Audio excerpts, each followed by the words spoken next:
Welcome to the show.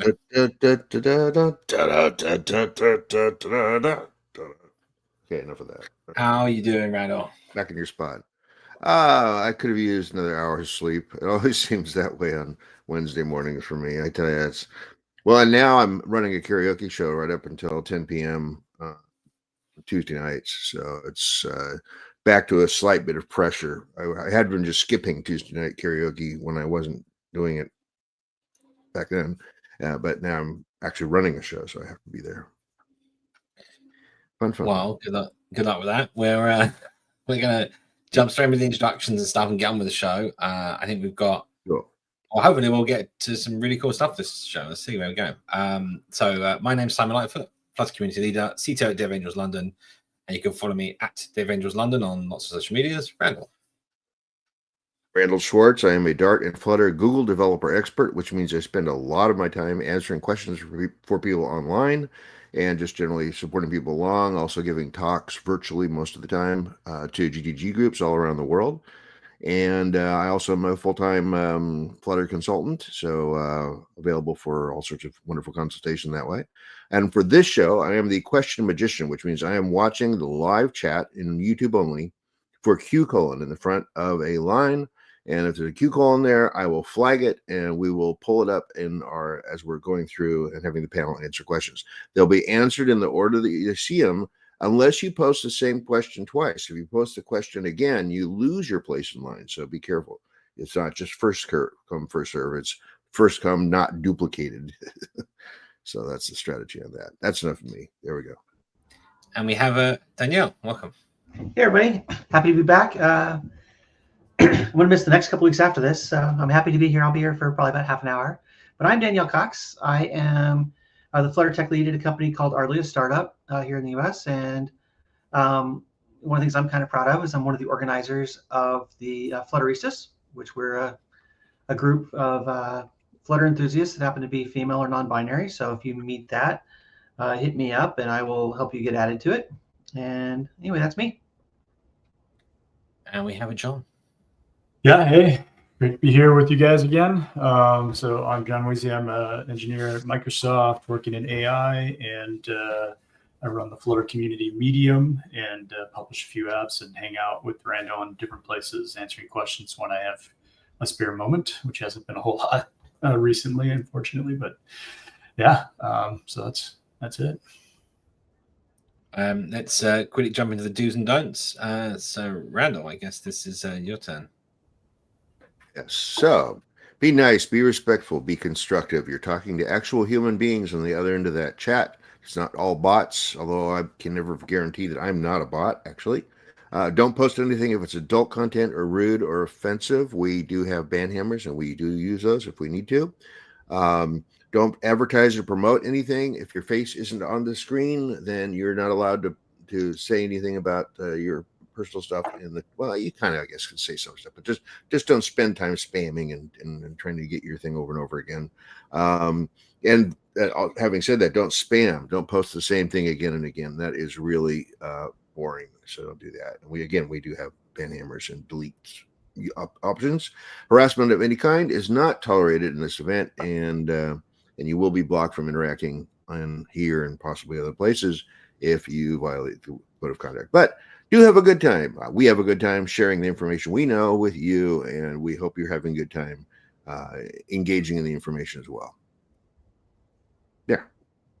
Indeed. And also, if you want to share some code with us or code snippet or some code to review or whatever else, you can go to gist.new. That'll take you to GitHub's new gist page. You need to log in and pop in the title description. Make sure your files and it ends in .dart so we get the syntax highlighting. Pop in your code, type out your comment, whatever it is, and then you make your post that's public, and then you copy in 0.6 at the bottom here. You copy the hash, that's the long string of hexadecimal digits from the URL, and pop that into the chat, and then we can look it up. If you post any link in the chat, the entire message does not come through to us. We have warned you now. We're not ignoring your message. You just didn't get the whole message, not just the link. So you have been warned. And we don't even see that happened. The censoring happens before we even see it. So we can't even tell that you did a URL to remind you not to do it. It looks good to you. You see it in your chat list. Yep. And nobody else see it. Right. Right. A few of I us would- can post URLs in the chat because we have special privileges. So Yeah, don't let that fool you. Okay. Yeah, well, they're very limited special privileges. No, I know. So- but yeah, we can, you know. I'm not sure if we're going Like- to be doing a show next week because we've got an overlap with FlutterCon Europe.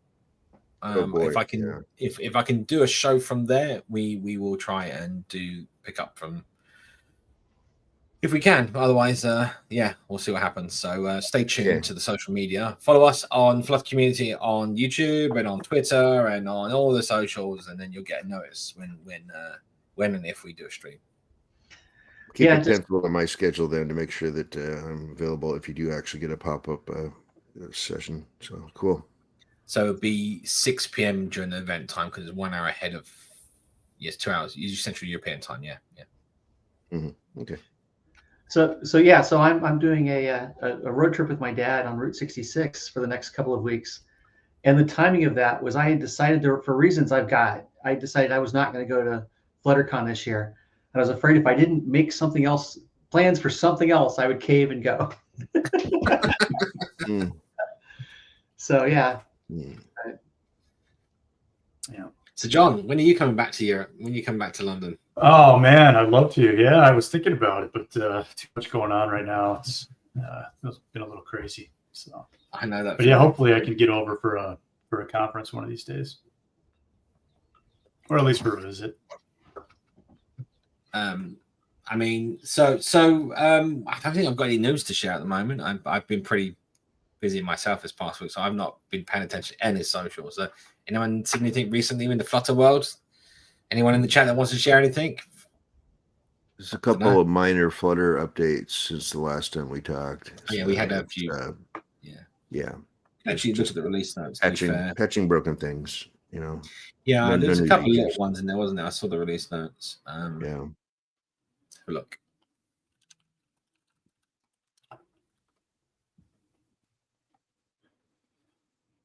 So did we cover the Dart 3.7 null element things? I think we did, didn't we? Dart 3.7. Sounds- Yeah, we did. Yeah, Yeah. Okay, right. So, we tested it out in the chat. Yeah, I remember that. Because I was helping somebody yesterday or the day before, and they were trying to figure out the syntax for how to only call a text widget maker if its parameter is non-null, but then that might result in a null element in a list if that's the list for children. So then you got to put another question mark in front of text to get so that if it's null, drop it out of the list, as well as don't execute that if one of its parameters is null. It's a real problem for us in programming is that there's only so many keyboard characters you can press, special symbols. Yeah. You just don't have enough. Hey, Pearl Hacker here. We reuse those Oh, Christ, symbols. no. We No, use the no. heck out of those I symbols. regret the idea. Stop there. Everything in Perl was just like a special character did something magical. Yes, Yep. Pearl was like that. Was it Even the control characters did had like meanings. you put at before something and it did standard out or something? I can't remember what it was. There's some weird things like that, wasn't there? Oh. I've got a couple of books I could recommend. No, I'll pass. Let's make this bigger. Let's get rid of that. We don't need that anymore. There we go. Hey, look at this. So we've got is that readable? yeah. Yeah. What we had like so since 3.50, prevent downloading of Flutter TK on Windows, so that'd be helpful. Yeah. Existing Dart development service exception we thrown when running Flutter on a device with an existing Dart development service. WASM builds incorrectly, null and preview. I haven't tried the new preview stuff. Have you tried the new preview widget preview stuff? I haven't tried that yet. Obviously, deny Impeller Vulkan on a particular chipset. This is quite common. Like so, it will use to OpenGL on that chipset, for example. Don't crash widget previews. We run 32-64.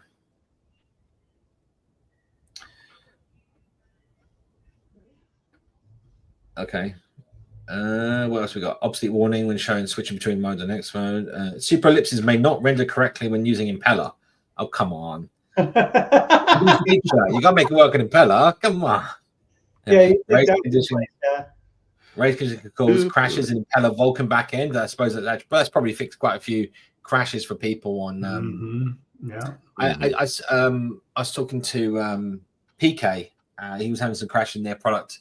Obviously, they've got a huge number of like millions of people in their audience. So just even like a 1% crash is quite a lot of people, right? Yeah. So I think this might have actually been the fix for the issue that he was having. Go on test failures, test Heiner stall. Yeah, non-fail error messages. Make calculate the wow. Okay, that's a shocking one, isn't it? Make have to calculate the version code when using build number.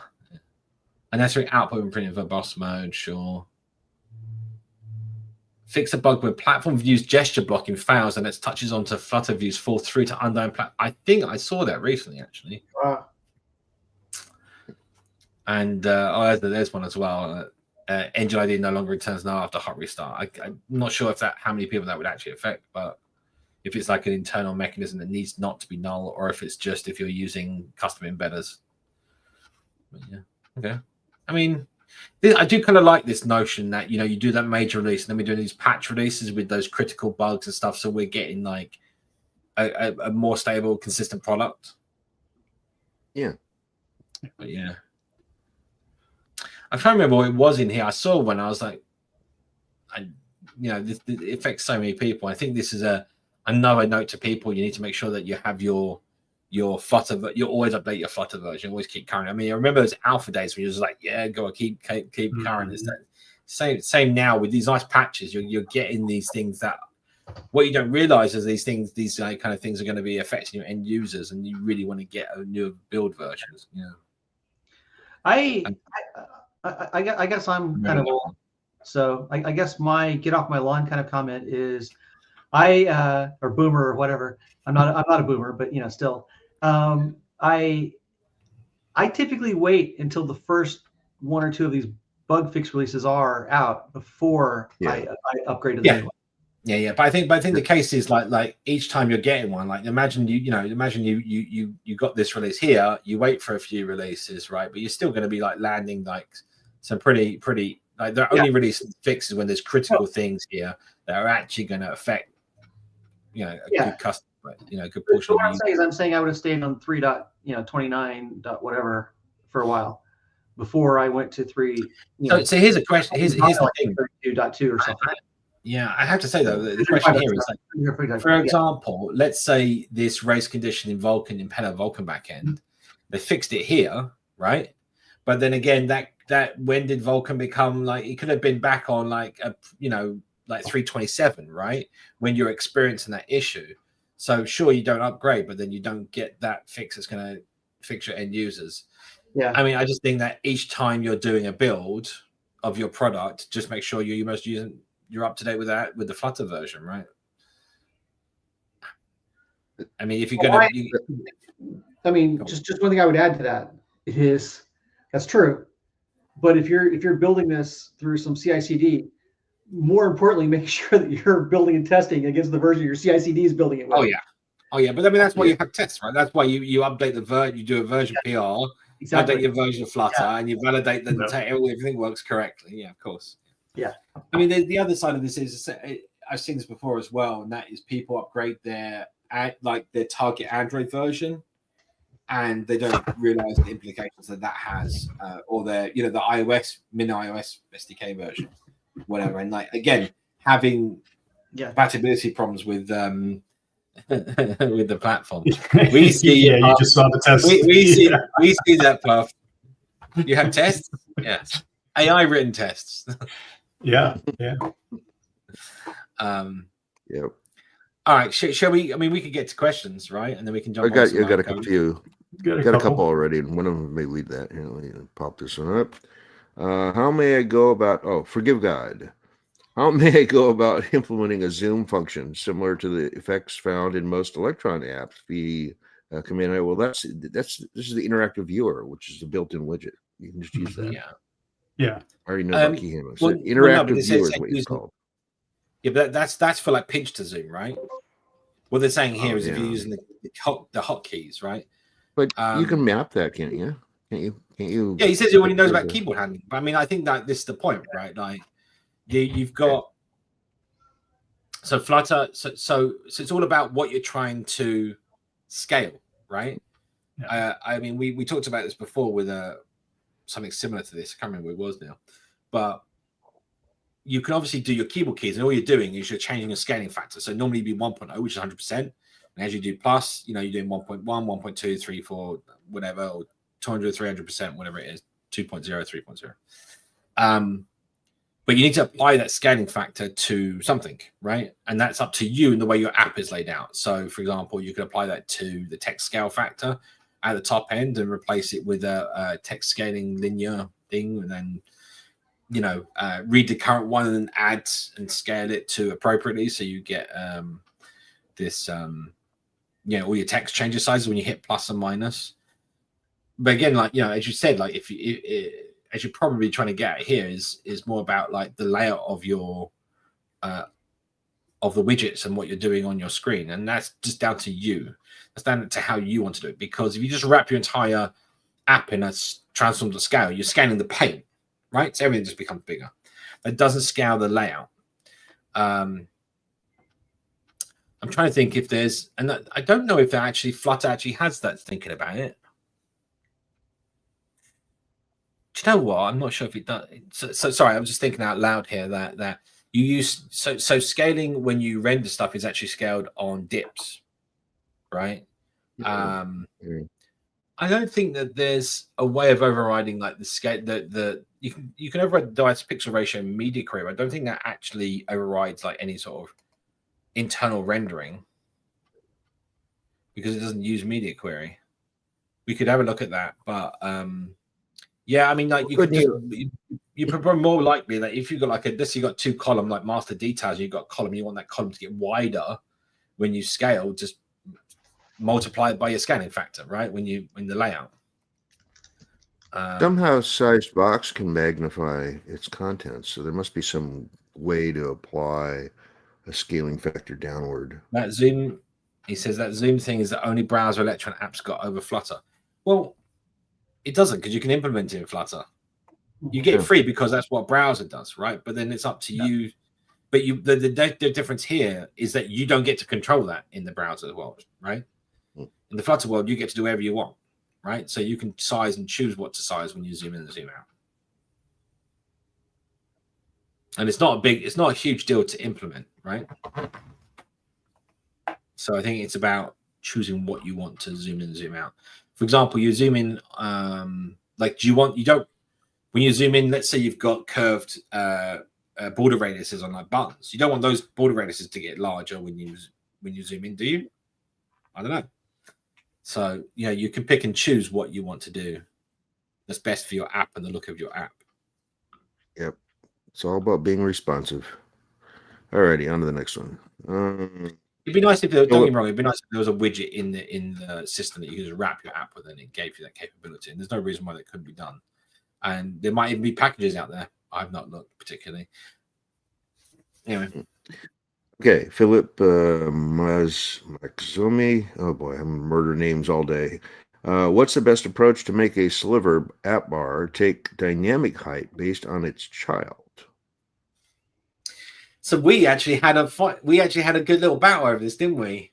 Yes, yeah, we've been doing this over and over again, at least for bottom bars, top bars.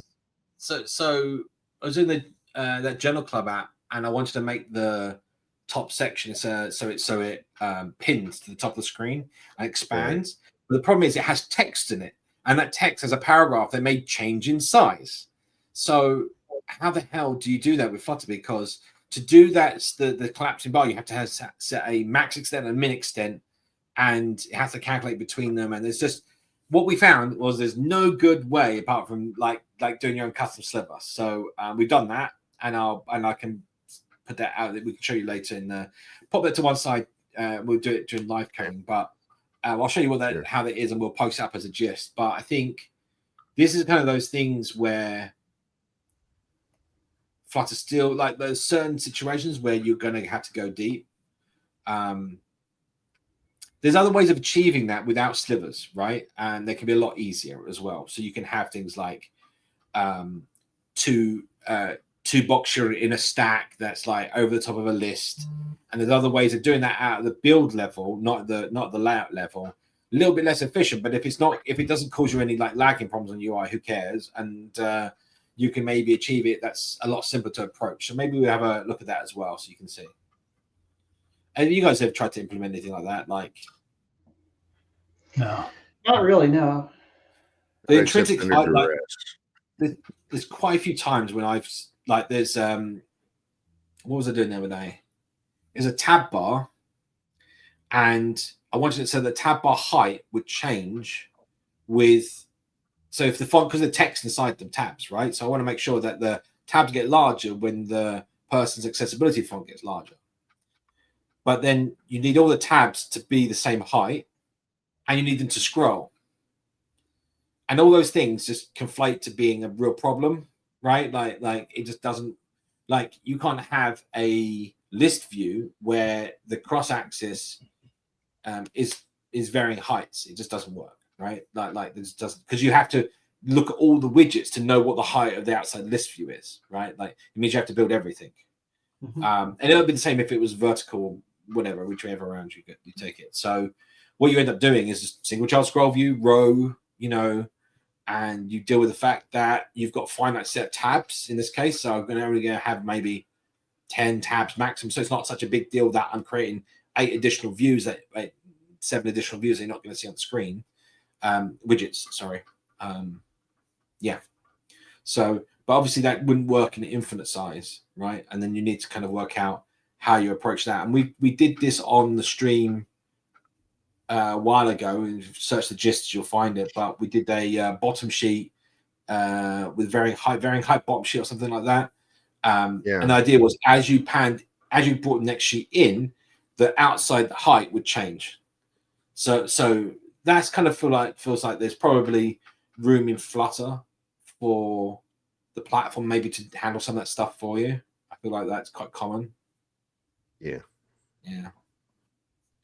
Alrighty, on to the next one. This is a two-parter. So the first part first from Solomon Andula.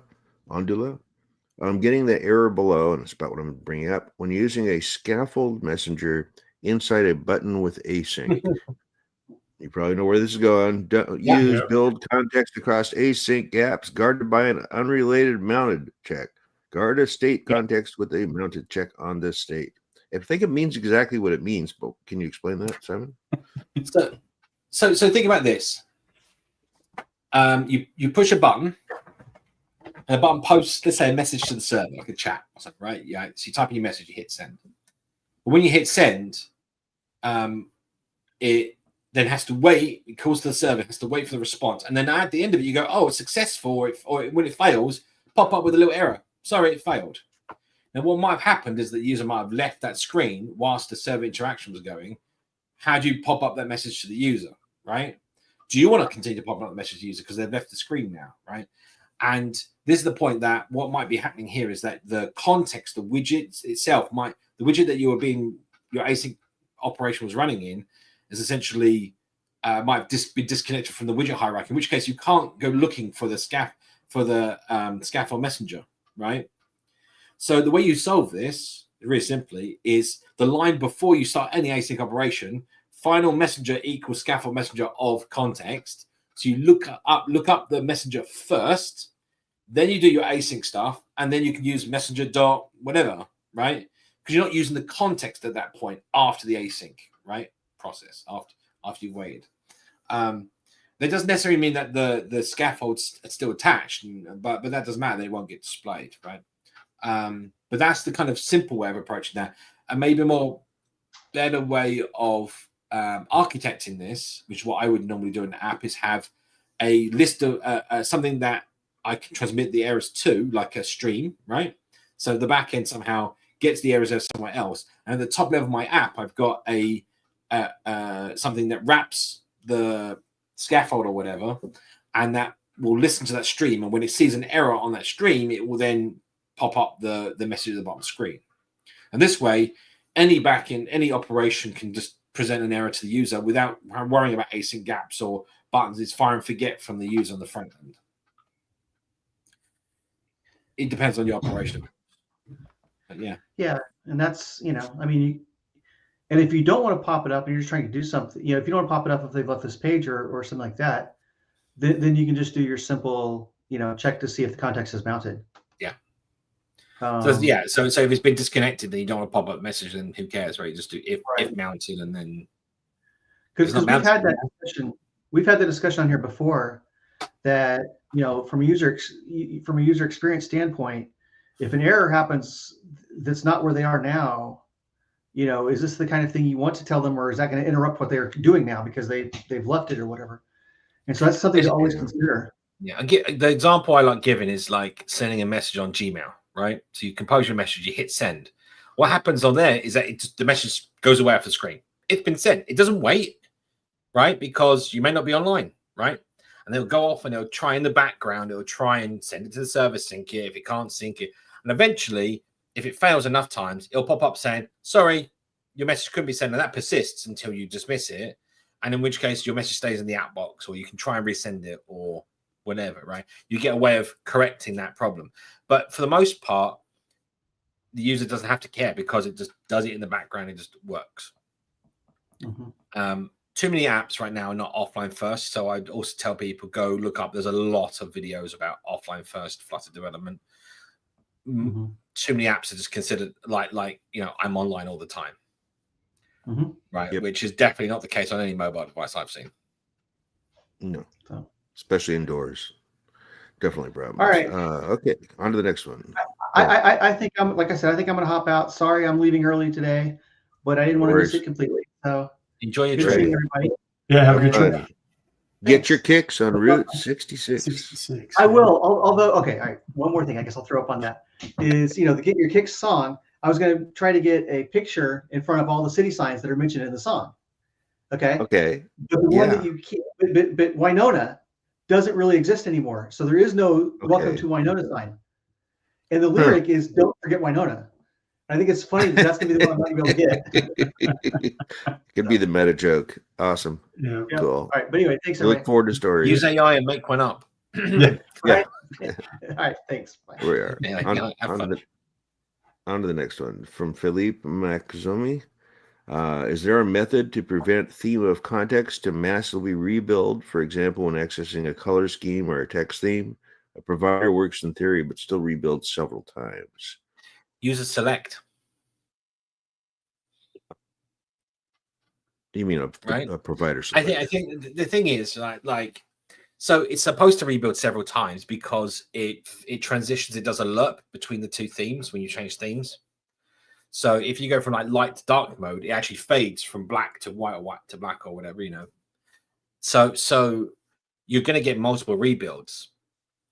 I would be more concerned that rebuilding the theme is causing lots of maybe lag on your app, because to be honest, yes, as little rebuilds as possible is good. But when you change the theme, it's not something that happens gradually over time whilst you're using the app. It's like a button press and it happens, right? So maybe it's a sign that what you've got going on your app is that when build happens, you've got lots of side effects happening, right? So when build takes place, you're going off and doing a search of the database, or you're doing some other weird, funky things. That's, maybe ruin the app experience if that's a problem that you're having. But the fact that it's doing several rebuilds, it's supposed to, right? But you can do, if you're using like provider or something, you could wrap up your theme data in a provider and then use a select statement to see if this value has changed and you use it, and then switch it out yourself. Yes, but initially, where do you assign the theme values to the provider? As in, just provide it the theme data object. Yeah, that should be simple. Or make your own class with your own set colors, and then you can change it whenever you want. Yeah, I was gonna say there's a bunch of examples out there to your provider. Yeah. A lot of examples with provider and changing themes that do that exact thing. I mean, it's the one thing I'd say is like the whole theme system was designed in that way on purpose, right? To do that nice transition. What you don't, it's quite jarring to change colors instantly, right? So there should be no reason why the multiple builds is causing you a problem, or you shouldn't want it. But if you don't want it, then to switch it out immediately. Good question. It's kind of an interesting one, right? I can Aren't- see like aren't there maybe things like like you're from- let's say you're changing. I guess like here's the thing, right? You change the font, and what it's also doing is rebuilding the entire theme. So it's also you're also getting. Let's say you got part of your UI just depends on colors. That's going to get rebuilt as well, not just things that depend on the font. I think that's the real sort of problem there, right? I'm mostly using theme extensions, so I have the need for theme, for color scheme, etc. Yeah. Yeah, I mean, Scrolling down. it's that notion of what you can do is you can do what like a select statement does. You could maybe wrap a little select. Have a look at provider select because it's not sort of like a complicated thing. The idea is that you're running a function when you get notified of the change, and then depending on the value of that, then you're transiting off of it. But it means that you're not registering with theme.of, right? So you would have to do providers. Use a provider widget to actually, like the provider package and the provider widget to actually provide that down the hierarchy, or I suppose you could use Riverpod, whatever your state management solution is. Signals. But yeah, provide it down yourself and then use that because then you can selectively choose what to rebuild when it changes. Beat me to it, Randall. What was that? He said signals. I said signals, and he Sure. said beat me to it. All right, there's a little follow What up did he say? here. Sorry. Yeah. Yeah. If I assign the context provider initially, initially, it will rebuild on the top level widgets anyway. I think you shouldn't be so afraid of build. So yeah, but you're still looking at with theme.of. But why? You provide the parameter that your theme data to your material app. Store in a variable, put the same variable in a provider. There you go. Solving that problem right there. Yeah, I mean, either way, okay, rebuild to the top level. Again, you should be able to do that 60 times a second. Yeah, I'm not seeing the like. Yeah, lots. I don't know why are you trying to save on the rebuilds? What is rebuilding your UI causing you problems? That's what I'd say. There's a common theme out there that because they don't understand the optimizations that the rendering system uses to try to reuse as many parts as it can, that a build is super expensive. It's not unless you're doing something heavy like some load lifting of some kind in the middle of the build cycle. But if you're just doing, it's the other thing I'd wonder is build only build to things that are dirty as well. It doesn't build just. Yeah. Well, right, but that gets back to this is theme.of context, right? We talk a lot about media query.of causing unnecessary rebuilds. That's different. Yeah. It does have that same problem of that, you can't just register for a certain part of your theme to change, right? Yes. But you can get around, as we're saying, you can get around that with provider and solve it that way, right? Yeah. Yeah, Puff is confirming build is only as expensive as the areas marked for repaint. Yeah, definitely. Yep. Thanks, Puff. Alrighty. Let's see. Next one. Next question here. Getting close to the end of the list here. Looking right at that one. So Verdi just said so it should be it should be an inherited model. Yeah, it would be nice for them to do that. I think it'd be a nice way of doing that. But isn't theme like media context? Or I think theme extensions managed that way with like an inherited model. Like you registering only for when that theme extension changes, surely. Okay. Cool. So maybe you can try looking at that, break out that way. Yeah. Cool. All right. Shriyam Arjun says, how can I migrate printing FFI to the new code asset so it can be used in Dart only? What's the security issue I should take care of as it can call system? Ooh. Boy, you get something. As far as I understand it, the new what are they called? FFI assets, whatever it is, what's the name? It's gonna bug me now.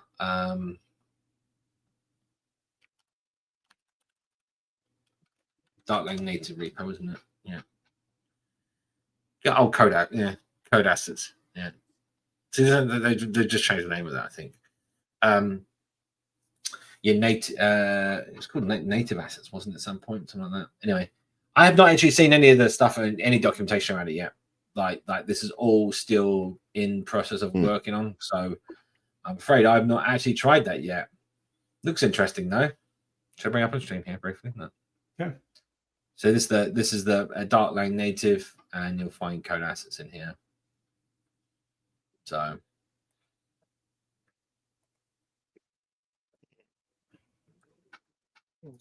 We're just putting out the notice that says you can go ahead and ask a few more questions. We're getting close in to preview. I wouldn't rely on anything that's in there just yet. I think I'd be posting your question into the Dart Lang tracker on the native repo, asking for help and advice there directly to them, or jumping on Discord. Yeah. Sorry, Sheree, I've just not even looked at it in that detail yet. Well, that was our last question so far. So if you want to start doing live coding and then bring a few more in. I mean, oh, you want me to bring back the question? Yeah. I never need to select.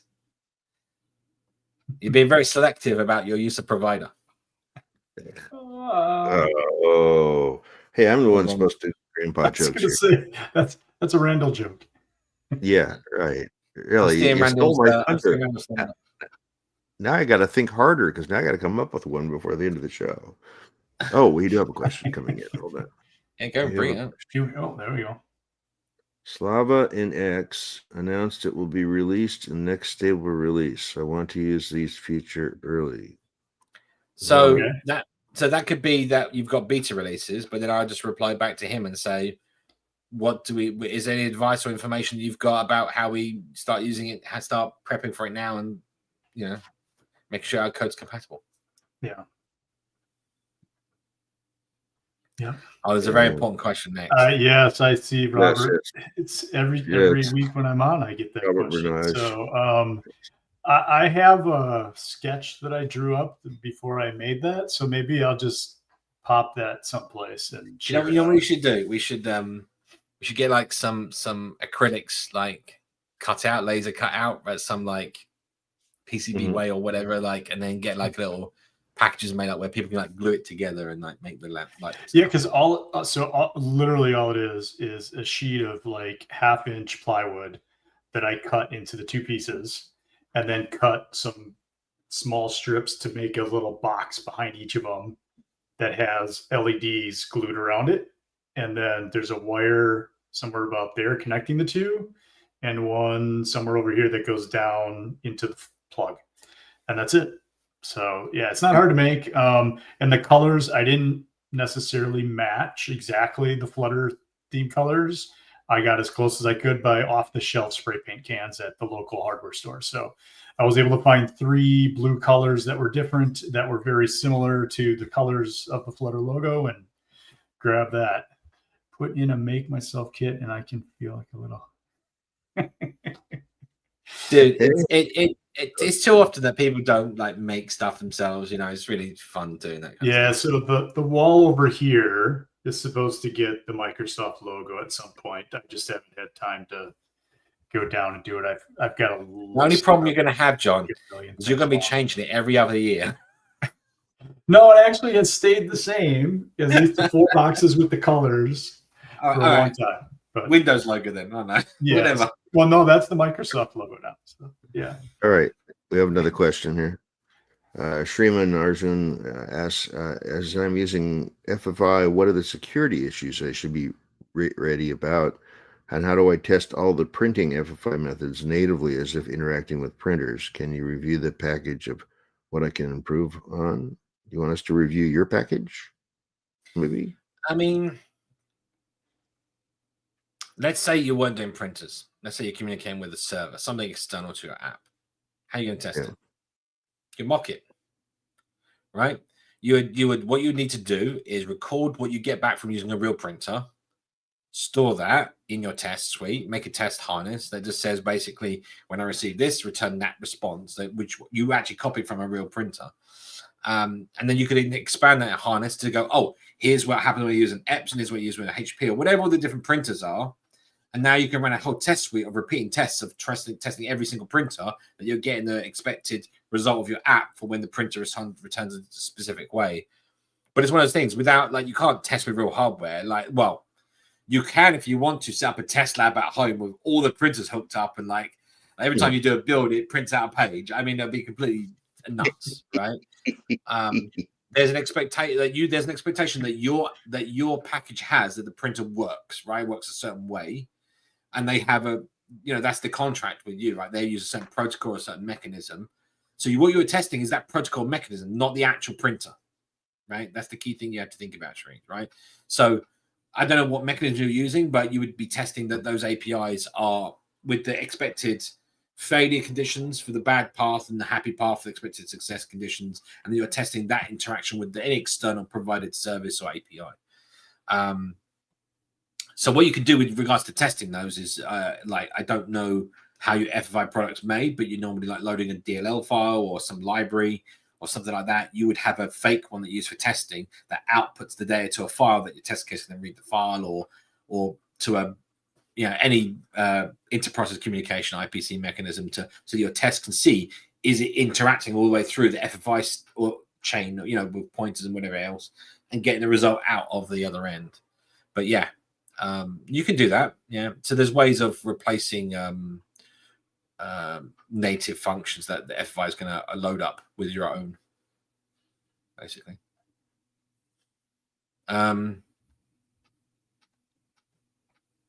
Yeah, it's just gonna be difficult, right? Like, this is the world that you're living in, right? Like, the lower you go, the harder it is. It's normally the way it goes. Yeah. Closer to the metal, like the more code you have to write. It's like mining. The deeper you go, well, it's more about like in thinking about this, like you as an application developer, you on top of the stack. You're really high on top of the stack. And you get to rely on all of the levels of abstraction and code that's written below you, all the system libraries and all the interactions and blah, blah, blah, blah, blah, blah. And the lower you go down that chain, the more you have to do, because you can't rely on all the stuff that was below you previously, right, to do the work for you. Right? I think it's the easiest way of looking at it. Obviously more complicated than that, but. All right. So no more questions. So if you want to start live coding. Not being able to justify critic, you need to you can measure the parts of the logo and get them sent off and sent back to you. You don't have to like cut their critic yourself, right? And then you just need to plastic weld it together. Yeah. Put yourself some 3-dimensional boxes and put some LED strip behind. Done. Yep. Get a coat, hang a piece of wire to like mount it all to, glue it all to, or whatever. That's it. Hang it up on the wall. Job done. Right. So let's see where we want to go back to the question from that you wanted me to save. This guy. Sure. Let's do that one first. Sliver app bar takes dynamic. We like our slivers. We like our slivers. Slivers. Shiver me slivers. I had to say, I have not touched custom slivers in so long, and I spent way too much time fiddling around with this. And it's kind of those interesting things, right? Like, you have to, there's a lot of different parameters, and they can work in lots of different ways. And therefore, because of that, you have to really for me, I can't picture all those scenarios. I have to like get hands on with it and feel it out, if that makes sense. Yeah. So that's what we did. Were you on Randall at that time? I can't remember. We were like coding together. Oh yeah. I've seen a lot late of stuff. Night somewhere. Or late for dynamic headers, footers, slivers, and stuff. Let's see. Was the episode screen? I'm not sure I even finished it. Like, I can't remember where we got to actually saying that. Okay, let's run this up. Let's run the Pixel 4. Actually, stop. At this point, we'll take questions, but we're primarily focused on questions related to the code that you're looking at. So, is this big enough for everyone to read? Hopefully. Actually, John, we'll do this. That should make things better. Yeah. We'll turn off the banner as well. Yep. So yeah, so here sliver episode header, min extent, clap type notify, don't know what that was, and then we've got our actual content for the app bar here. Signals relevant equivalent to Riverpod. No, they're equivalent to Riverpod. They replace Riverpod basically. Yeah. You can integrate. What's really nice with the sliver signals is that you can integrate them with all the other providers. Like, you know, you can output a signal to a stream and then put stream in a stream provider in Riverpod, right, if you wanted to, right? Like, there's lots of funky things you can do there. Anyway, let's go around this. So here's the custom. This was completely custom. So let's walk through this here. So single child render object, sliver episode header. This has a render object, render sliver episode header, and then we have an update. We pass over these two parameters that it needs. Here's the render object, which is a render sliver, not render box, with render object with child mixing. So this has a render box child. So this is the equivalent. This widget ends up being equivalent to a sliver to box adapter, right? And then we have this helpers for the slivers here. This ends up being quite simple after a lot of fighting with it, but we pass over our parameters.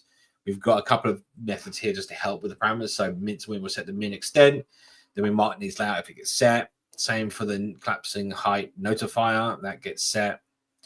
And then the perform layout is where the magic happens. We'll come back to this in a second. So that's the perform layout function, which ends up setting the geometry. So when you do a custom render object and a render box, your input is constraints and your output is size. When it's a sliver, your input is constraints. These constraints are sliver constraints, not box constraints, right? And then the output is sliver geometry. So you set the geometry of your render object, right? So that's a little bit different instead of size. And then what we've got here. How many more things are in the protocol for sliver protocol? Is it like just a few other items, like extend or something? Well, this is the thing, right? So the constraints themselves have a bunch of parameters, right? There's your set of parameters there for the constraints, which how they all interact can just be mind bending. And then on top of that, your geometry ends up being just as much. So it's not just the same box of left, top, right, bottom is your output, right? Or width and height is your output. No, you've got all these parameters and how they interact with the scrolling viewport ends up being a bit crazy, you know? So, and if we go down here, we've got hit test children, which just you know, do we have a child? Then, you know, run a hit test on it, basically. Apply the paint transform, and then we also do a paint child, right? So this literally just handles the paint, the hit testing on top of the layout. So if we go in here, do we see the app running over here on the left? Hopefully. Mm-hmm. Yep. And if I jump into the top one here, so that whole top section above testing is the header, and as I scroll, it collapses up. This is where I left it, I think, but I was doing flows. I remember what I was doing now, and that was not going to work. Let's just it's broken. We could try and fix that actually, but let's not do that right now. Let's just do this for a second. I was trying to get out of rebuilding a bunch of stuff, but let's see where it goes. Oops. Try it again. Right. So this goes up and then it stops and collapses. It's overflowing right now on purpose because I removed my clip. So let me just put that on. There we go. So we've got this will be this basically measures its own height intrinsically. So during our layout here, we get based on the constraint axis coming in, we ask for the intrinsic width, the height of the child, and that's our intrinsic extent. And then we calculate our shrink offset based on that, and then we can then work out what our minimum max extent should be when passing the constraints over as a box to the box child. And we get back our size of that box child, and then that's provided as the child extent, which is then used to calculate how much of the scroll and paint area that we're actually using these. So as I scroll up here, that's what's happening here as it collapses, and then we reach a limit, the min extent limit, which is where is the min extent being used? So it's been used here in the calculation of the box child. That's the minimum it can measure the box to, and then also abstracted extent, which is how you specify the min extent as well. So then you can scroll, and then as I scroll back down, when I get to the top, it will expand back out again. So I think that the point what I was trying to do here, I think we kind of got down to this point. It's coming back to me now, but was that you kind of have this collapsing thing, right? But at the same time, I'm not doing a build, right? So the header's not getting rebuilt when it changes size. We're just laying it out at a different fixed height, which basically means that we had this notion here that obviously we overflow here because this bit is a column with an expanded area here. So this doesn't want to go smaller. So I think there's kind of maybe a notion here, which is how do we want to handle this, right? Like you get to a certain height and it then does a crossfade to a small header, or you start scrolling and it just crossfades between the two. And this is always a fixed height, but intrinsically that's the height that we choose to measure it at, which it kind of starts evolving into, oh, now we've got multiple children attached to our header. There's more complexity, more stuff. So I didn't want to go down that route at the time. I still don't want to do it right this second. We could dive into it if we think it's required, but I think that this is one of those things where what if you set the overflow on the text? So this is why it's good. Sorry, if you set overflow on the text, would that help with? Well, it's more about the fact that I can do that, but then what's going to happen? So it's not the overflow on this text in the column. It's like, okay, well, what happens with these? Yeah. Right. Yeah. Now, obviously, I can change these, but when it gets to this height, well, what are we displaying, right? Mm-hmm. So I think this is more of a, and I'm waiting for a designer to get back to me on some on actually how to. I don't want to go too far on this because I'm just doing it for my own pleasure right now. Like, I'm not really. Mm-hmm. Any final look and feel to this. So I think that there's a question around what is the expectation of the user interaction here. Yeah, because you could do simple things like show and hide each of those blocks of text based on the height. Yep. You know, so that when you get minimum, they're not there, so they're not part of the tree. And then you could take the title at the top and put an overflow on that, and this kind of comes around to this comes down to rebuilding these widgets right as the height changes, which is something that I'm not doing with this model at the moment. Could do that. I mean, like we could we were doing that on the. We could look at build during layout. We had to do a custom element. Could do it. It's possible. Not that I want to right now. Yeah. What have we got here? Sliver. Could that be a sliver resizing header? Worth checking the implementation, maybe. There's a sliver resizing header. Is that part of the platform? Am I missing something? Oh, wow, look. We'll find out there's a widget for that. Yep. That happens every once in a while. We start building stuff. After you wrote your own. Yeah. Yeah, after you wrote your own, right? So look. Min extent prototype, max extent prototype.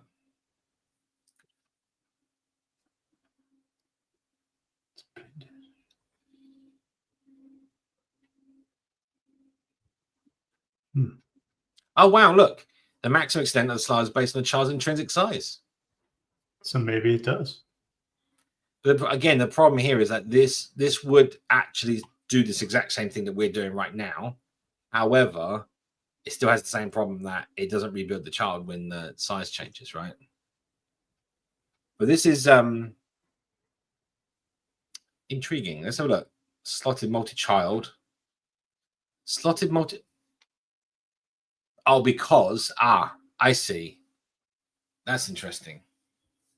So they're providing min extent prototype and max extent prototype. So the idea being that you give it the widgets, it lays them out, but doesn't paint them and display them on the screen, but they'd be used as a prototype for working out the size. Yeah. What are you going to show when it's the smallest, and what are you going to show when it's the biggest? Yeah. Well, that would, so the text scale of accessibility put up on here would be fine because the height is intrinsic, so it changes the height. Same for this, because the prototypes provide widgets that would, their font size would change, right?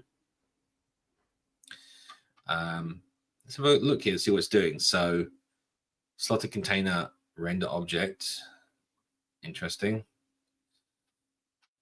I'm wondering if we, yeah, to say we could see what we could do similar to this, but then I'm like, again, it doesn't really necessarily solve that problem. Min, max. So this is actually, yeah, laying out this.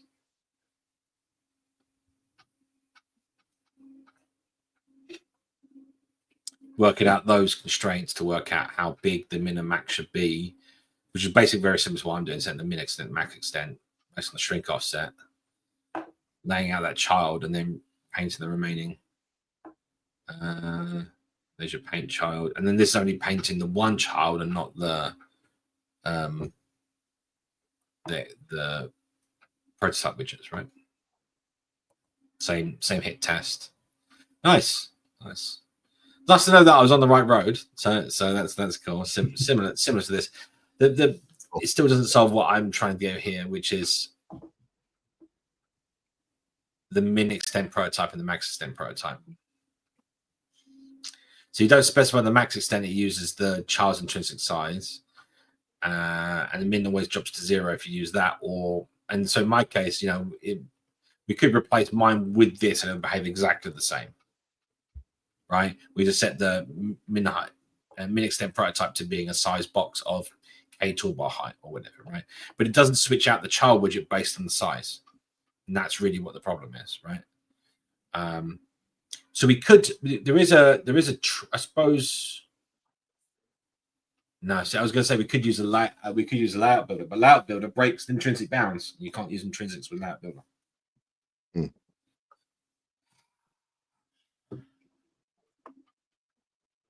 So I think the only way you can do this, as we were saying, is that the contents of the header, we want the contents of the header to change.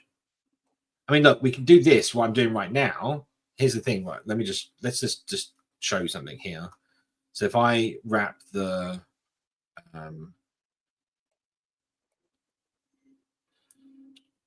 where is it?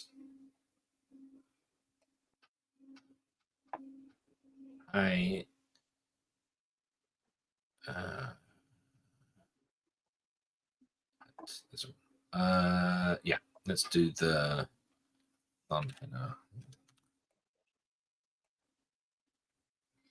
Well,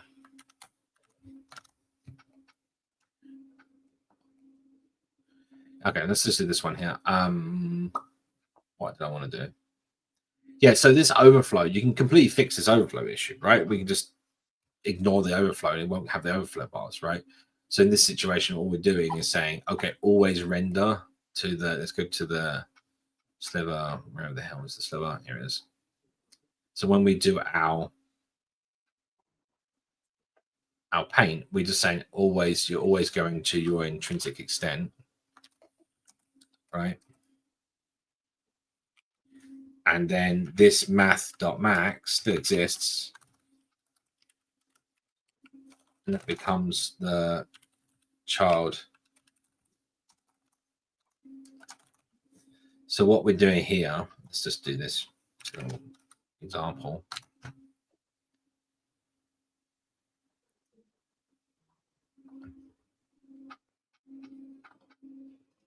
Now when I scroll, there you go. Like magic, right? Because all we're doing is laying it out at the size here in the background and then we're clipping the paint to it, right? So depending on what you want to do, this might be good enough, right? Especially if you know, you're switching out the widget you're using up here. So as I said, as I was just going to show, if we had it as we fixed it to a single line, So, for example, I wonder what happens if we set that. Yeah, so this is quite large as a minimum. Where's my minimum height? Let's go to. That almost seems too much. Okay, so that's panning top.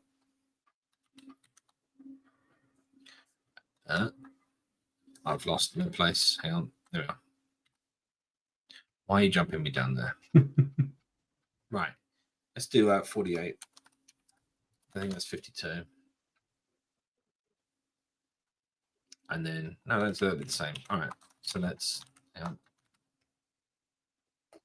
I know it is a bit higher. All right. So let's just say it's 48 here. And then where is our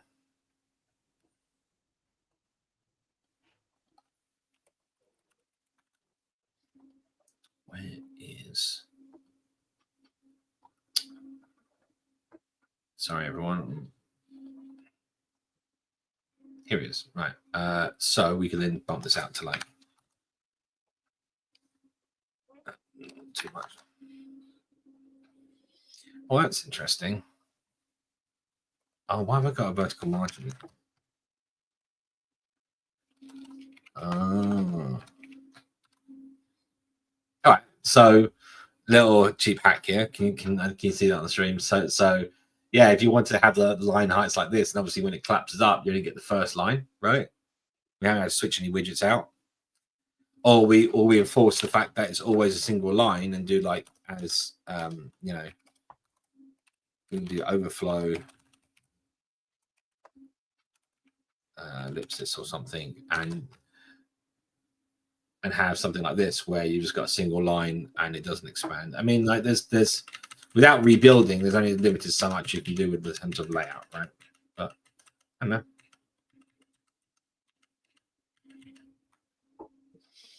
Anyway, was that interesting to people? Hope so. Yeah.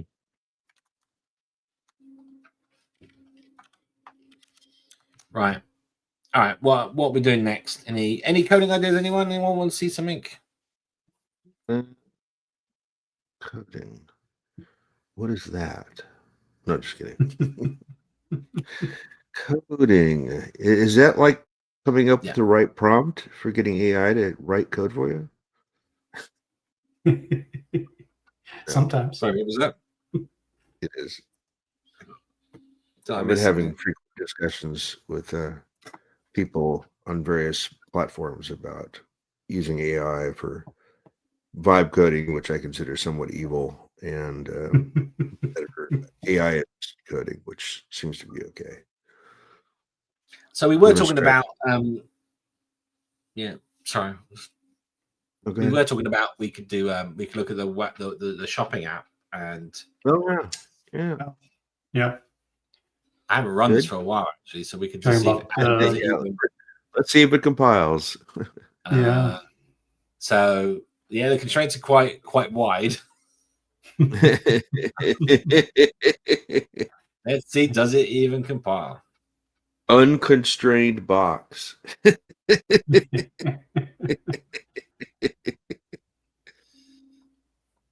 313. When was 313? That was a while ago, wasn't it? Let's see. Puro knows. That's Puro.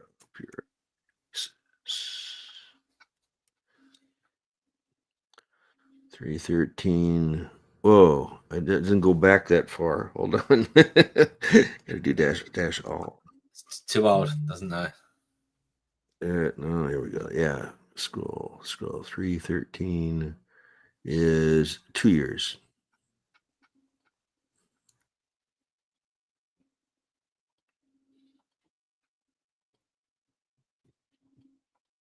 Yeah.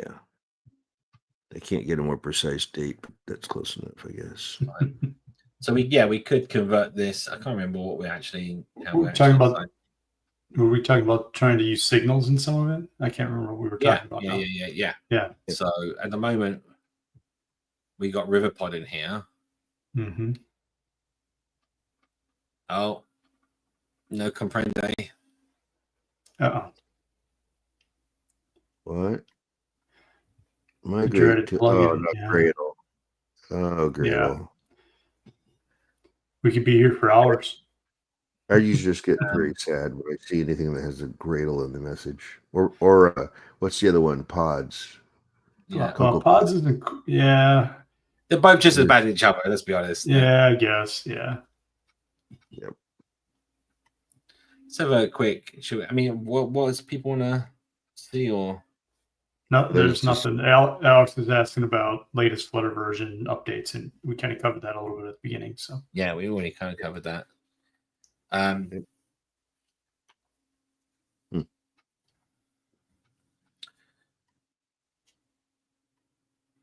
Yeah. All right. Let's see. Have a look. See what we've got here in terms of Gradle 8.7. Okay, so we could bump it to 8.13. You could always just migrate it, right? Save your save your code. And well, there's no an automated. There's not an automated migrate for this. No, but there's save everything that's unique and delete. Does the app run only on mobile?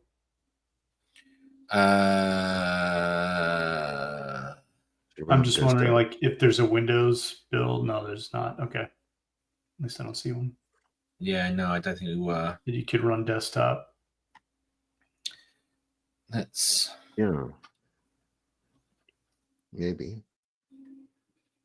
I don't think it'll take that long, to be honest. Let's just like quickly throw this the other way. I've got the migrate web page up on the other screen from the help information. Let's just quickly pop the questions here. Just do it. I know.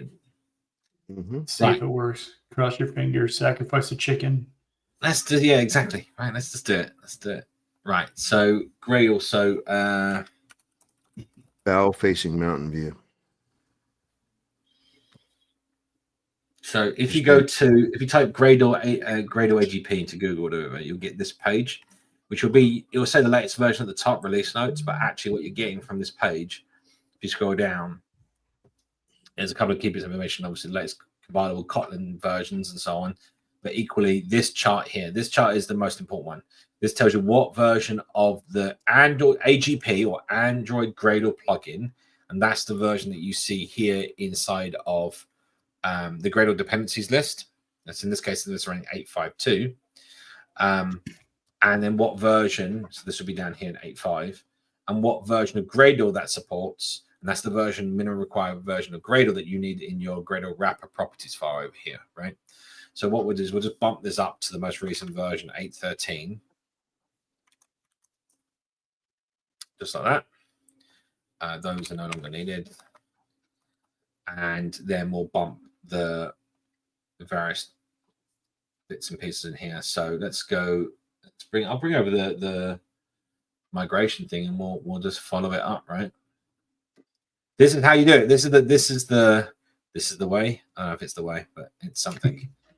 So remove the entire build script from your Android app source Android build script. So that'd be in the app directory. No, not in the app directory. So Android build. There it is there. Remove all this. In fact, it's highlighted because it's saying that, right? I think it's like a auto fit. Yeah. Whatever. I know, we don't care. Removing it. Delete. All right. Then is that it? Then you should be. We'll end up like this. Yes. Okay. Root project. Depends on some project. Register clean. Delete. Yeah. Looks like that. Cool. Right. That one's done. In your Android app build.gradle. Let's go to that. App build.gradle. Okay. So delete your get properties Flutter SDK. That one there. Done. And there's a way of automating things. Remove any apply stuff. I think the problem is with this is it's not like, yes, you can use some AI, but that might not even get it right because it's very specific to your requirements, right? Right. Yeah.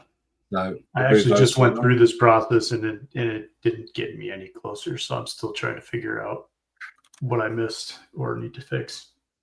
At the very top of your file, add these lines. Okay.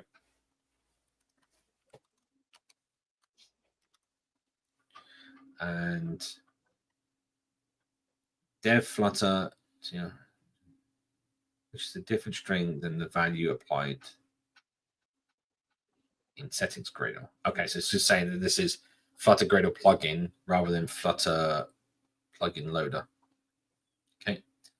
All right, finally, in your dependency block contains a dependency to JetBrains SDK version. Remove that dependency. Okay.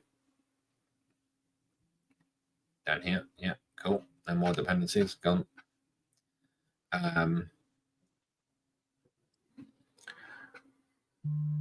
Right. If it's only dependency, you can instead remove the block entirely. Done that. You do Flutter run. Well, that doesn't. We're missing a bit here because we haven't done settings. I think it's this bit here. I skipped this first file. My bad. Hang on.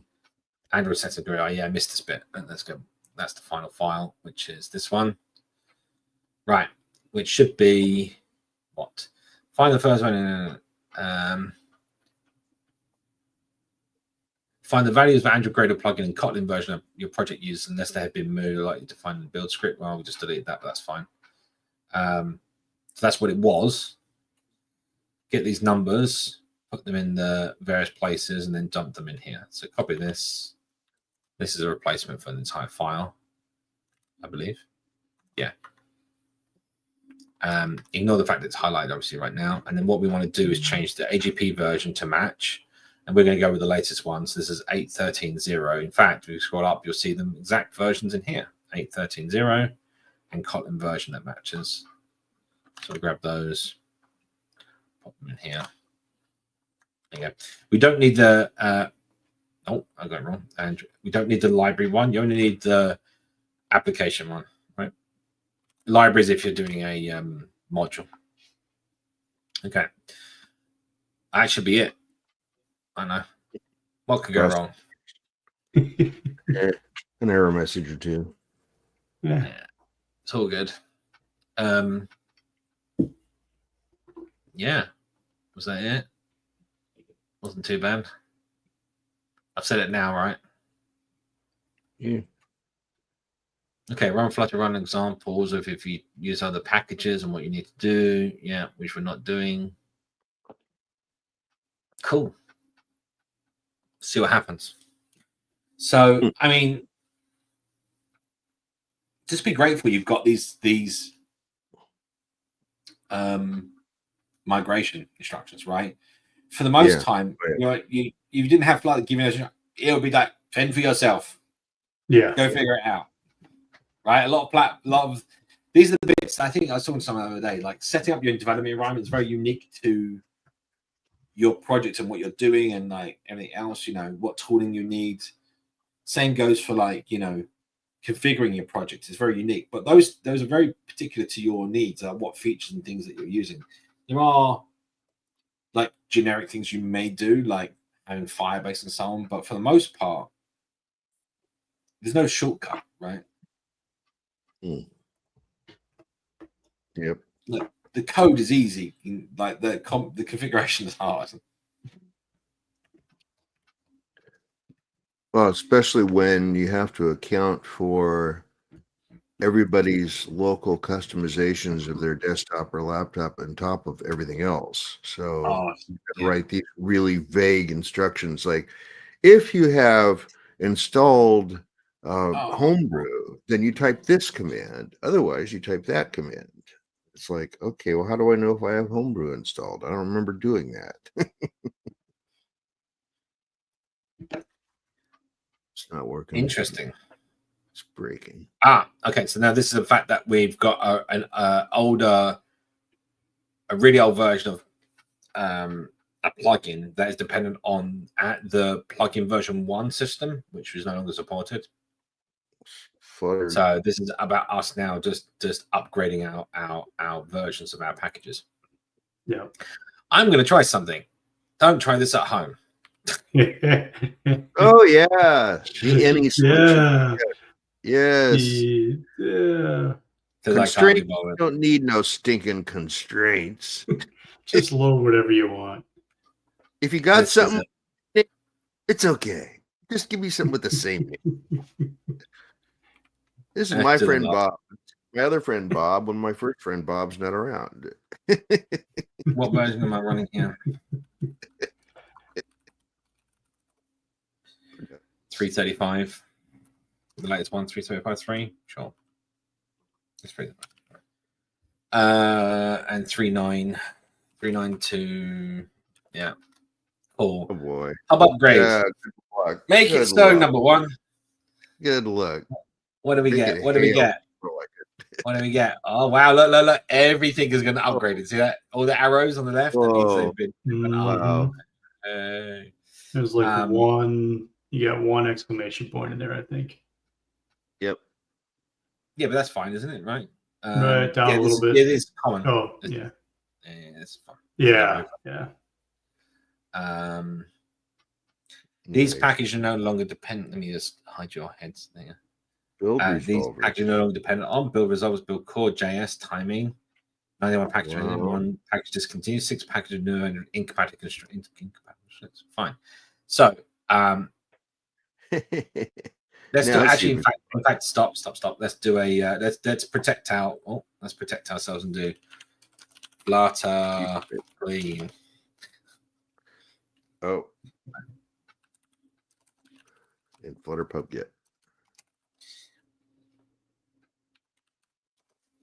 So what I didn't do here is we actually have this common package which also has some constraints in it. Let's just Wonderful. So with these constraints in here, that will constrain the other, probably constrain the other one as well. So let's do that. Yeah, so all those packages went up, and now upgrade this one. Let's just make sure we're good. Cool. All right. Run it. What can go wrong? We need to run a server actually for this to work. Actually, we'll do this one while we're here, whilst we're waiting for that to build.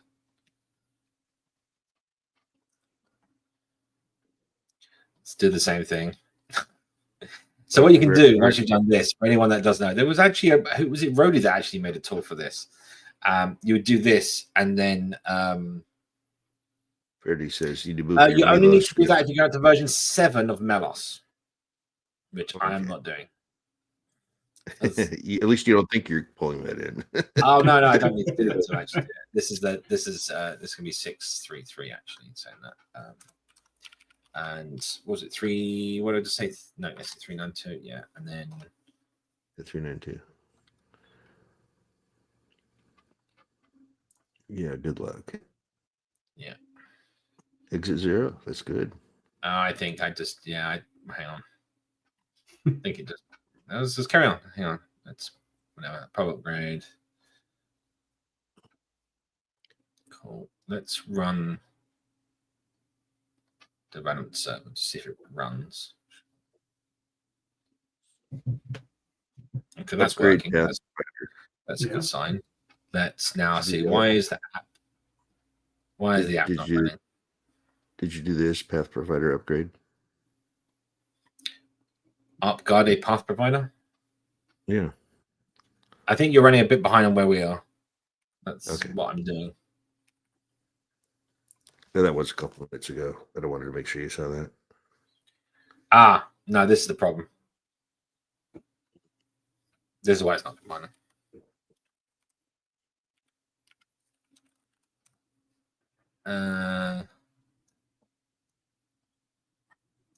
What does this want? This wants a dynamic number.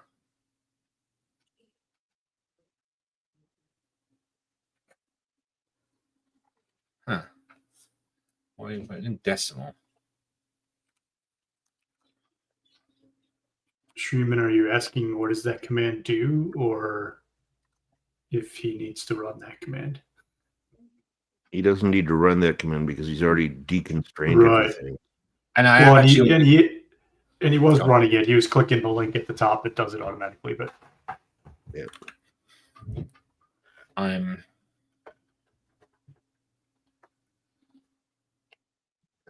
They've upgraded, so the decimal package has changed the way it's working, and I'm just going to see what I couldn't go look at their breaking changes and go figure out what's changed. I'm just going to look at the code quickly and make the changes. So they've made a decimal formatter.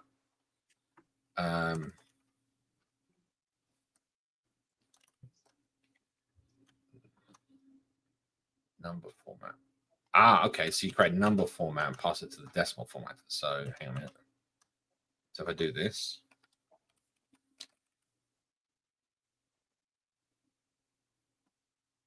I see what I'm doing here. Okay, hang on. Create that format. We create a decimal format around it, and then we can format the decimal running.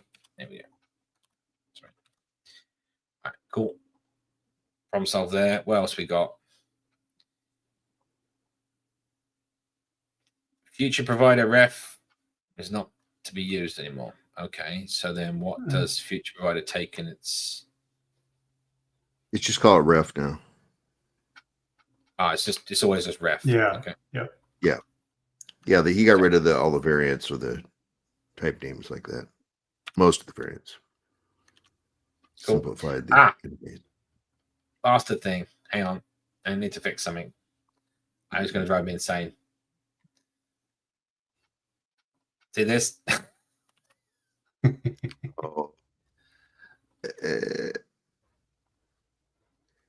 I shall choose when to format. Thank you very much. But it's got rid of all my bloody things. How dare you? All my code, that's just changed everything. How rude. It is literally just, do you remember this when this came out? And everyone was like, oh my God. Oh, yeah. And it still is like something you have to turn on. It's not like the other way around. It's like, what? Anytime you change the formatter, you're going to get people who want it to be the old way and want it to be the new way. And there's tricks about that. Yeah, but they didn't even provide an option. I think that was the big problem, right? Yeah, but you get too many knobs, it starts being super configurable, and people think they can get anything they want then, and they can't. They got to have canonical forms. Right. Otherwise, the universe will collapse as we know it. No, what was it? Dart format. One true indentation. I probably didn't want to do that. Actually, I think about it. Give me 1 second. I just need to. Yeah, that's all right. Where are we? Yeah. Put us back on screen. There we go. Right. So we've upgraded Android. That should build. Oh, is it running? It's not running. No. So that failed because of the builds. Now that should build and run. And once that's doing that, let's go look at what we've actually done. So sure.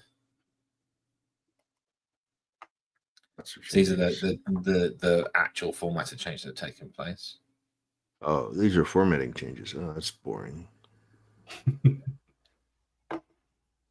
Actually, what I'm going to do, I'm going to actually stage all that stuff in two lots here, right? So everything that we needed to make the app functional and upgraded, and then everything that is a formatting change.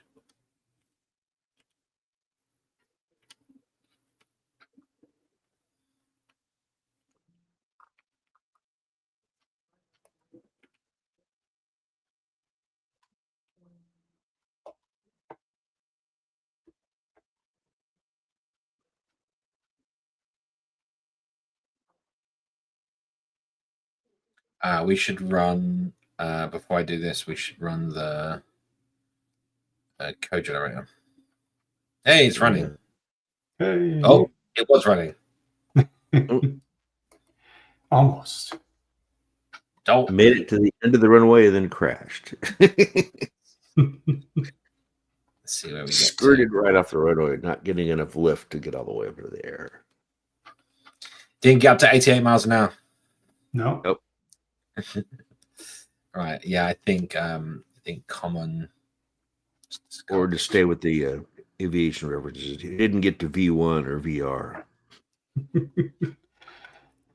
Got up to 88, but you didn't have any plutonium. Exactly. That's right. Right, we're gonna. I'm gonna discard those format changes. And what do we have? What went wrong? Let's have a look. Went wrong. Build first. Build mount. Main dev, provider scope.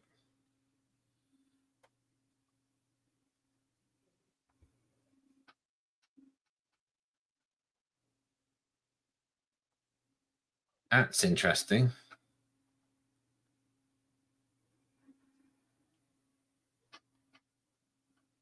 I've got no clue here. Look, so we were just saying like an assertion was thrown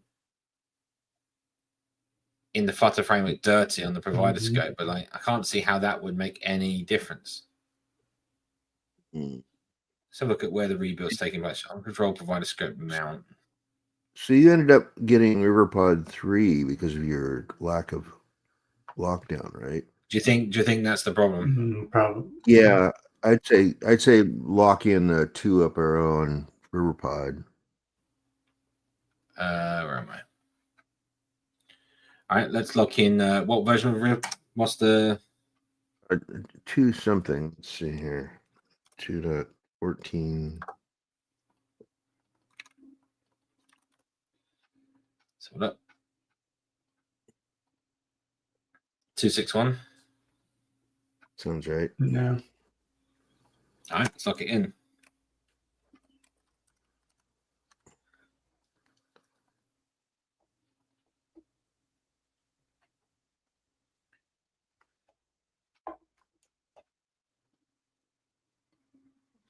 See if that makes a difference. Yeah, and then I wanted to update the analysis options on server, and then we'll bring in the one minute. That's in the wrong place. No. Yeah, RiverPod 3 went public stable about a week ago. I'm going to tell you it's not stable right now. This is why I'm now looking on signals. I'm watching signals carefully now for a while RiverPod resettles again. Well, that's interesting. Look, I got the crash occur again, but you actually got a UI. But it went through further. It looked like it was something to do with the splash screen. So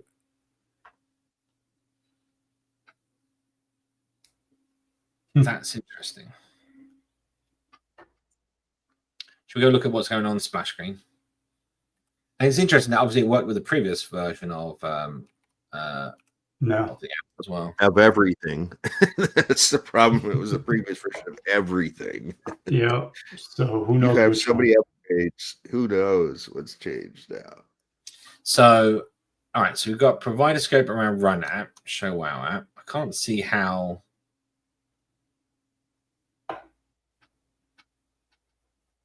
Ref.read during init state, that's fine. Ref.watch in a builder. That's not going to make any difference, is it? Because this is going to watch on the reference, which is consumer state here. This needs to be not a builder, but what's it called? A consumer, right? Yep. And then we get a ref here. Yep. Why am I getting a? I don't know. Consumer builder, yes. Oh, yeah, it's optional child widget as well. Oh, yeah. Except now you can just use underscore and say, I don't have one. Mm-hmm. Wait, why is this not?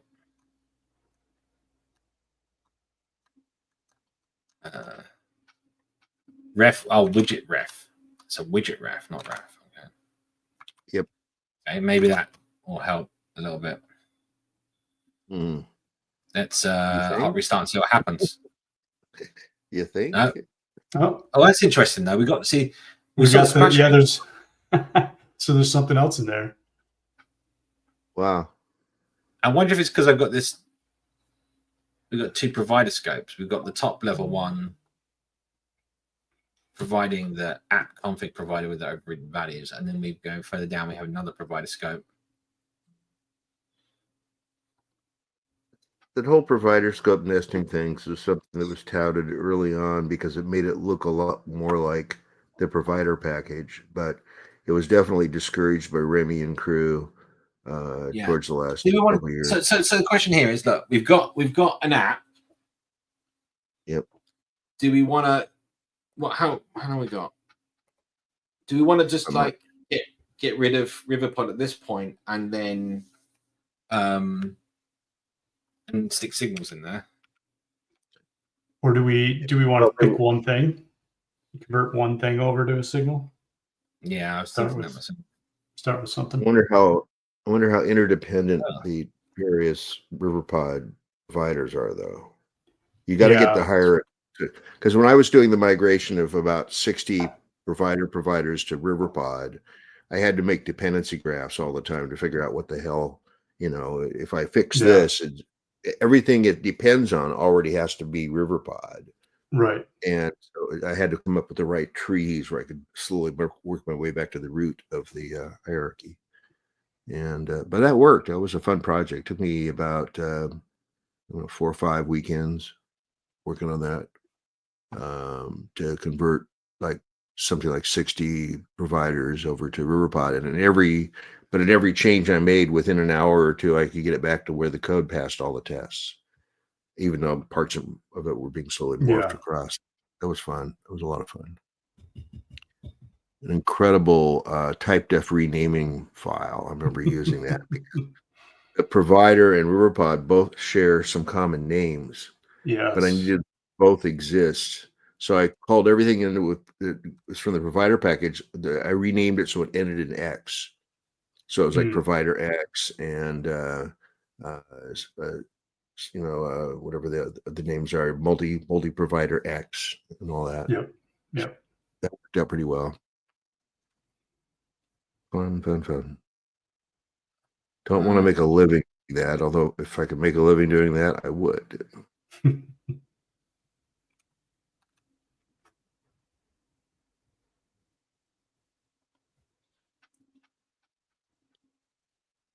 Simon's in a puzzling status now.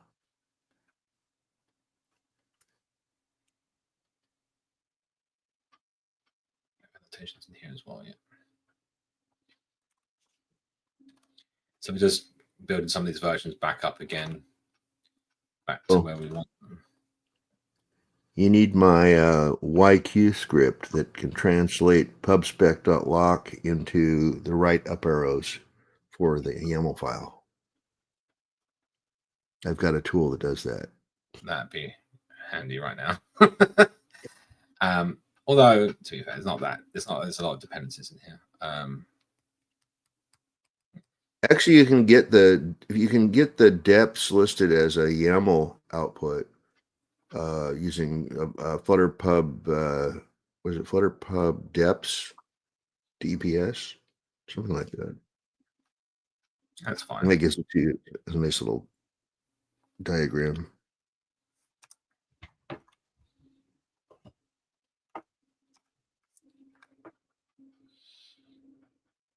Yeah, the first time I saw YQ, I went, "Oh my goodness, this solves all sorts of interesting problems with the YAML now." It's basically a wrapper around JQ, but enhances it so it can speak YAML and TOML. Enhance. Yeah. What was it? What? So many films, so many TV shows do that. It's like you're making. You remember what we were saying? You're making pixels out of nothing. You can't do that. And nowadays, guess what we can do? Exactly. Make pixels out of nothing with AI. We make pixels from noise. It's even better than nothing. Yeah, true, right? It's just computer's imagination. It's right. Here, remove the noise in this picture, which is only noise to start with. That is just weird that it can work. It's just mind-boggling what we've come up with so far. And who would ever think to do that? That just does some smart dudes. Smart dudes.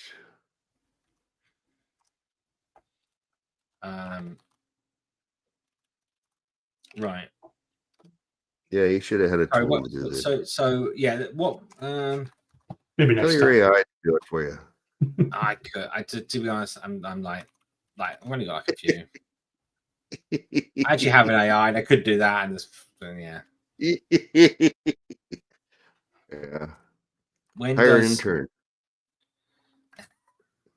Go on intern Fiverr. type these numbers Yeah. for me? Copy paste these things for me. Thank you very Yeah. much. I'm going for my lunch break. Yes. The typical. This will be a good experience for you. Reminded of Code Monkey, where he says this job will fulfilling and something of all such a lot of baloney. So yeah, yes. Right, and then let's do. Code Monkey was definitely my anthem for a while. You're talking about what, the TV show Code Monkey? No, Remember no, that? I'm talking about the song from. Although I think the TV series is actually based on the song. I was gonna say, from I think the song was made for the TV series or one of the other two, right? Jonathan Colton. Yeah. If anyone hasn't I've seen it, done- there's a cartoon TV series called Code Monkeys. It's hilarious. It's about the early days of what was it, ColecoVision and Atari and all that kind of stuff. All made up. It's all funny. But it's very, very. See, Shreeman points out what I already can say. RiverPod 3 is unstable. Tested my production app, mostly due to life cycle change. Return to 261. Thank you, Shreeman Arjun. See, why wasn't that released as a dev release, and then people could optionally like it's been dev release for about 6 months. He finally just got tired and said, "I'm going to push it out there." And I've done all my things. If it doesn't work for you, tough luck. I'm shipping it. Yep. Well, I was waiting for the documentation to get mostly done too, and so that got finally pretty much fleshed out. So it may be documented. It may not be working, but at least it's documented. It's documented as not working. Right. May or may not work. All the features listed in the following manual may or may not work. Cool. So where was I? Okay, so we have a working app with versions upgraded. But we still have a RiverPod issue, but we're getting rid of RiverPod. So let's see, what have we got here? Oops. Tell your AI to make a mermaid diagram of all your RiverPod providers that you're using. I'm actually thinking what I've actually got in the repository here is actually one where let's pop this in here before I forget. I have a branch here with RiverPod, and I'm thinking, why don't I just switch it back to there and not have any of the RiverPod stuff in there? Problem solved, you know. So if I commit these on top, I might just do that and then see if we've actually got any RiverPod stuff in the repo at all. It's a cheat way of doing it, I guess. But what could go wrong, as you've often said? Don't. What could go wrong? What could go wrong? As long as you keep git committing often enough, you always have like footholds in the side of this climbing of the mountain. Right. Yeah. So this is our Flutter 3. Was it 335? 3. I don't remember what version it was. Yeah. 335 upgrade. All right, let's do that. So Flutter 335 upgrade. Yay, commit. All right, and then we've got Dart format.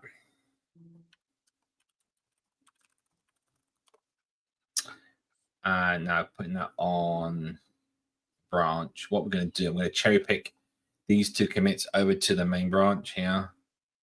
And we're going to see what we need to fix up. Okay, cool. So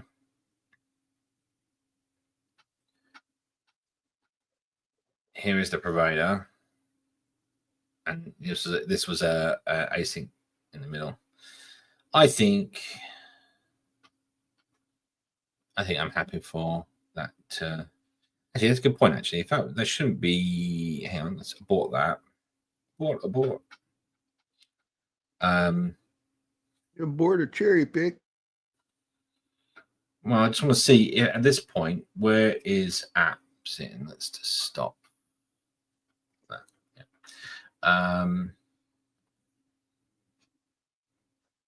Yeah, so that should work as that. Okay, so I think it's because app.dart contain that change, which obviously doesn't exist. If I didn't make that change just now, then that wouldn't have been an issue. That's why it's saying there's a compatibility problem between the two, because that's where I made the ref change. That's all right. Problem solved. Resolve that one, and then pub spec.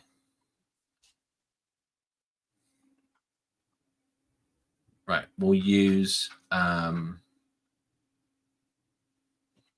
the left one, and then I'm going to remove RiverPod from the list of dependencies. And then, yeah, we'll use the right one and then change this to 6, which is the most recent version according to the one above. And no more RiverPod dependency in there. We don't have to version solve the, if anyone's questioning this, we don't have to version solve the pubspec lock file, because we just run pubget again. But you know what? This is pretty straightforward. State notifier, is that one of Remy's? Yes. Right. There you go. Why not? Okay, so that's cherry picked in. And I can cherry pick in the Dart format. So this takes us back to where we were now. Mm. It says it's fine. It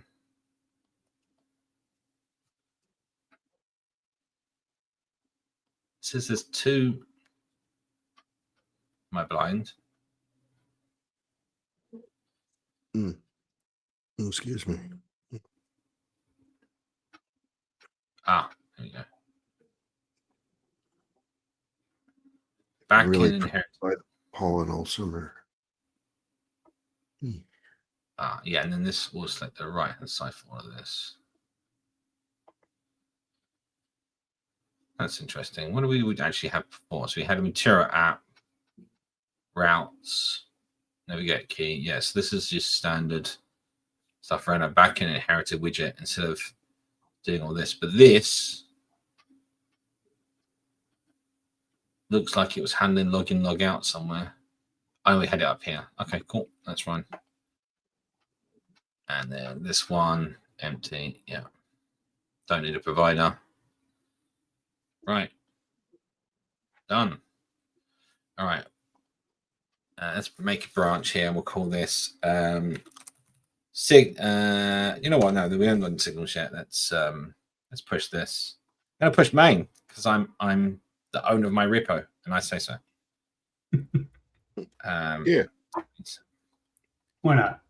All right. So now we still got our devcam RiverPod branch if people want to look at RiverPod, but we've also got our main branch, which is now why have I got return characters? Which is now free of. Oh, it's got these. Yeah, okay. Bear with.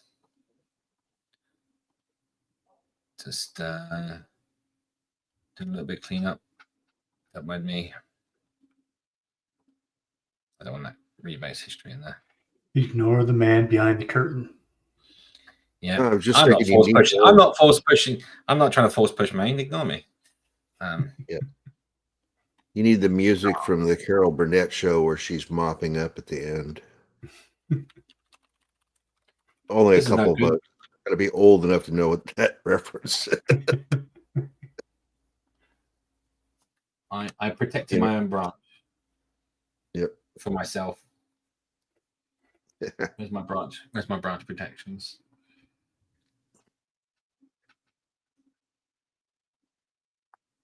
Protection rules, main.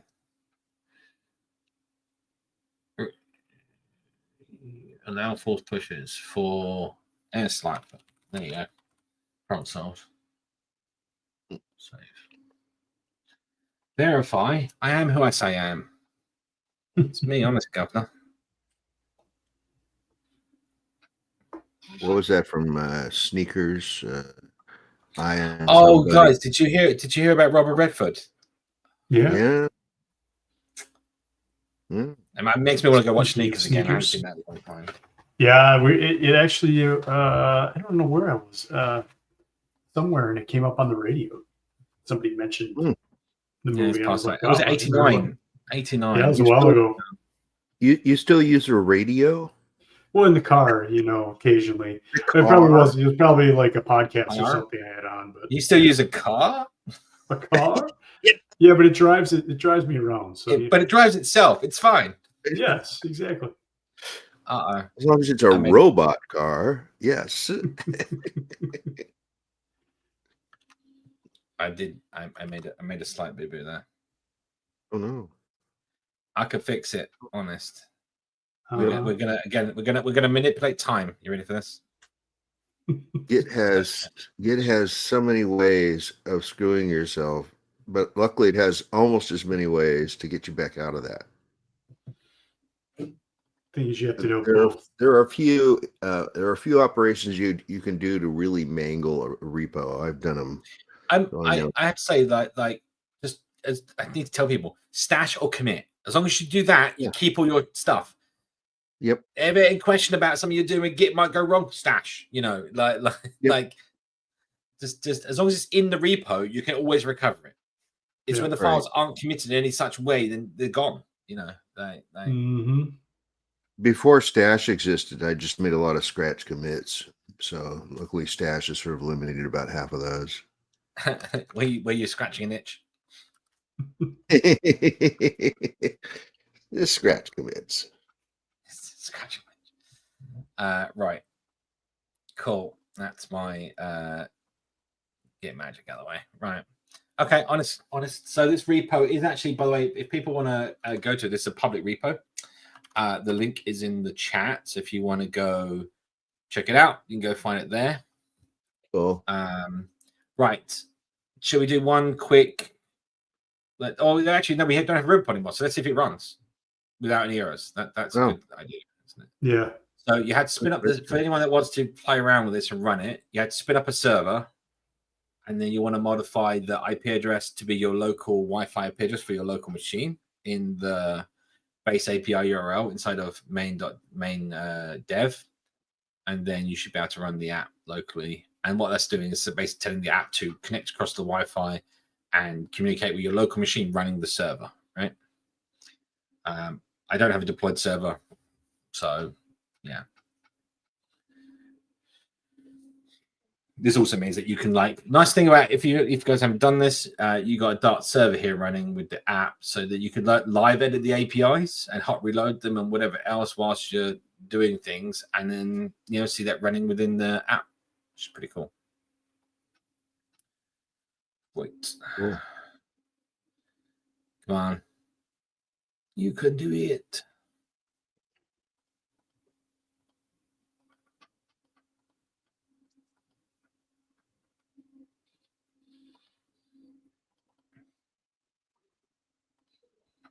I think it's quite a nice little, example app, to be fair. There's quite a lot of little features and things in here. Mm-hmm. We definitely could do more. We could definitely finish off and have like a little. I was thinking about doing a friend of mine's got a Shopify website and he wanted an app. Oh. Maybe I should publicly make a Shopify app, basically. Now that's interesting. Did you see what I saw? No errors, which is good. There was a black screen for a second. Oh, maybe that's the same one that we were getting the error on before when Maybe that's where the error was. Sure, but then what the hell is that black screen doing in there? Don't know. So let's have a quick look at startup here and see what's going on. All right, so we have we create an app loader. So let's initialize the back end, listen to state changes, if mounted, await pre-cache images for main. Pre-cache, no. I wonder if it's this is getting the state change before this is. Let's just do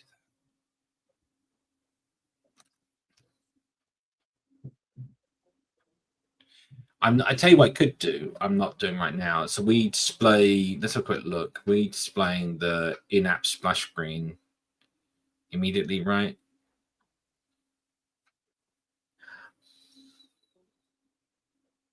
Yeah, here. Yeah, it's this. Is this long thing here? Okay, cool. So this is like whilst that feature is going, we're displaying the splash screen. Then when we transition to the material app, we're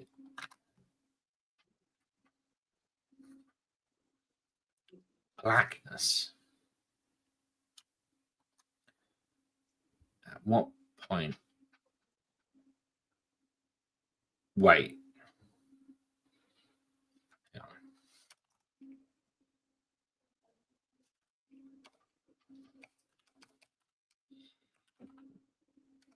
It isn't like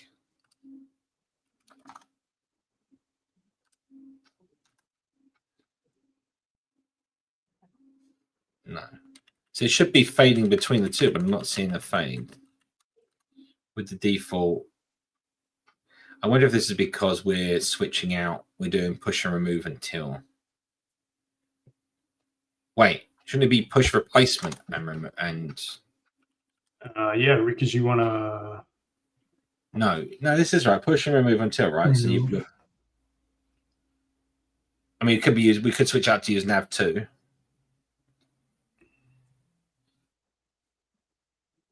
Yeah, you push the new one, then remove all the previous ones, right? Yeah.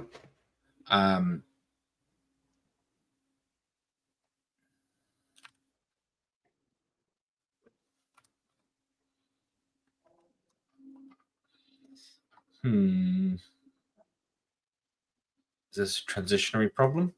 Are we classified as logged in at this point? We should be, because let's just see what we're getting. And do I want to be lame? Let's be lame. Come on, AI. Thank you. I'm getting it is logged in. True. It's behind. Yeah. So that would mean that we're going straight into the main screen. That should mean that these transitions aren't actually occurring. Let's do print some stuff and see. Yeah, nothing got printed out there. So these aren't these are actually occurring. So that's fine. That's correct behavior. We have our initial logged in state, which is true. So this literally doesn't make any difference. So we see the splash screen immediately, so that we know that's not the problem.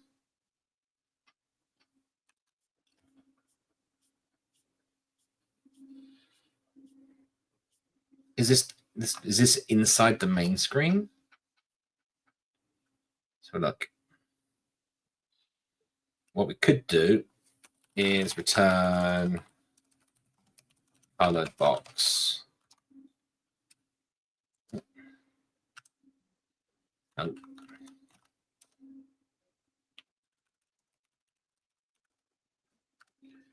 No, just a little see if we get so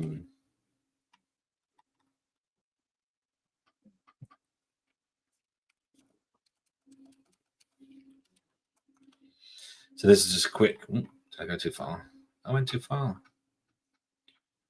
Oh.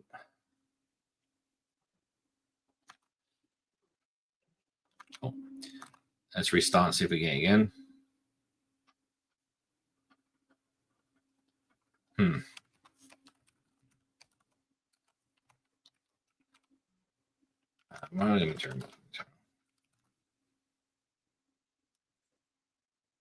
There's definitely blackness between those two. Mm-hmm. Yep.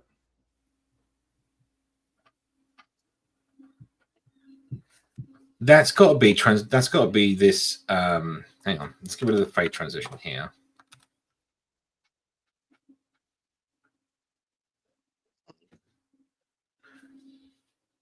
Well, isn't that interesting?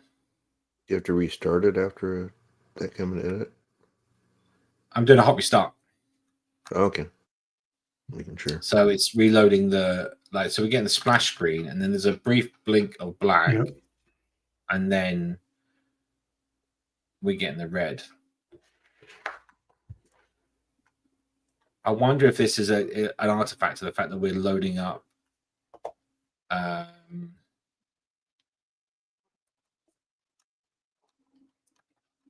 material app here or something. I wonder if there's somehow a frame getting skipped in material app startup. Because I can't see any other reason why this would be. The connection state goes from, and we're going from splash screen, which we see and it's fine, to then well, let's just change. I'll tell you what we could do, actually, saying that. Let's take out this colored. Where's that colored box gone? Let's take that out.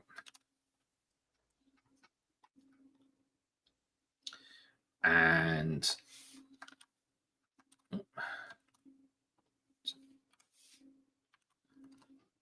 then on our widget here, return it in here instead, just to see if we get essentially bringing up that level and to see if there's a transition between the two, because we're not getting a route change.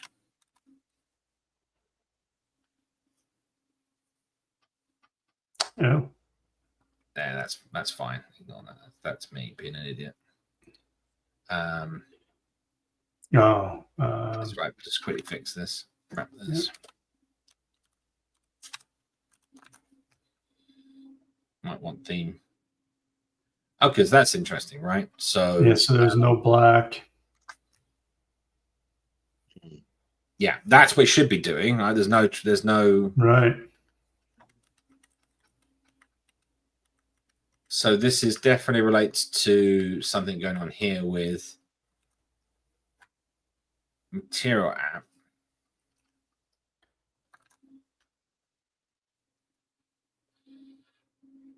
No black. Did you see that? What did you? I literally just commented out restoration scope ID. Okay, so I think we just found a bug. Yeah. Yeah. Yeah. Okay, so let's track this down. So what's happening is let's go there. Well, what's happening is it's going to try and restore it, and it's waiting asynchronously for that restoration to complete. And it should not be trying to render any widgets, right? Like, I think they've got. Let's have a look.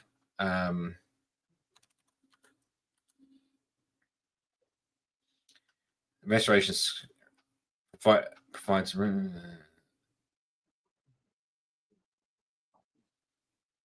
Sure. There should no way that should be doing that.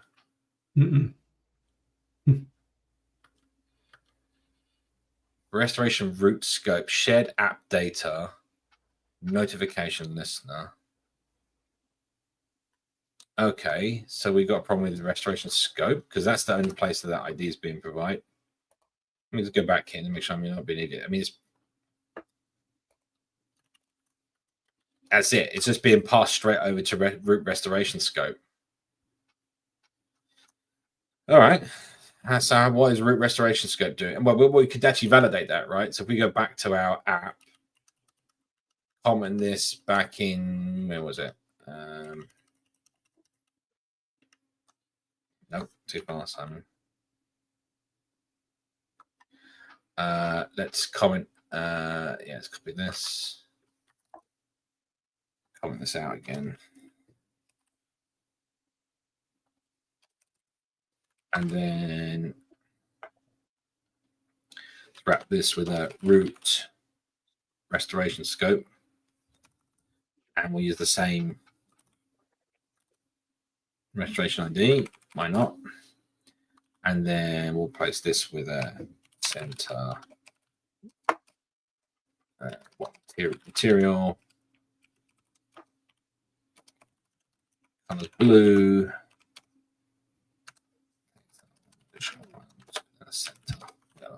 Right. Restart. Let's see if we get a black screen. There was a brief black screen there. Let's try again. Let's just see that. Yeah, flash. It's very hard to see, but it is there. Yep. So this might be because state's being restored. Further is maybe waiting for an asynchronous process of state restoration in the tree.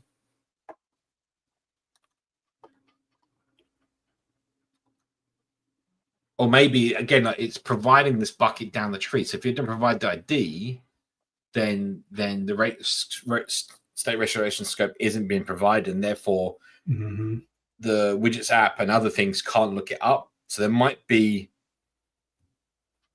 something happening there. So quick look. Yeah.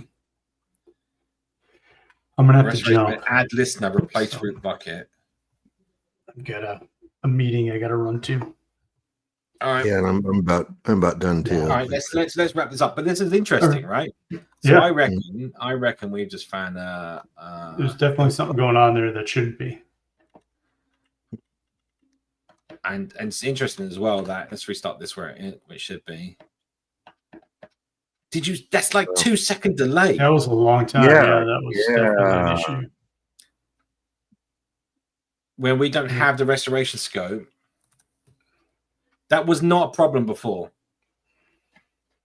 Yeah. I want my money back. I want my Flutter money back. It's apparently defective. I can't have a defective product to base my product on. That just wouldn't fly. All right. I think it's something we can look into in the future. Yeah. But I'm gonna post that change and just now we're ready for signals. Now we need to work on you can do that next week. Well, not next week, week after. Yeah. I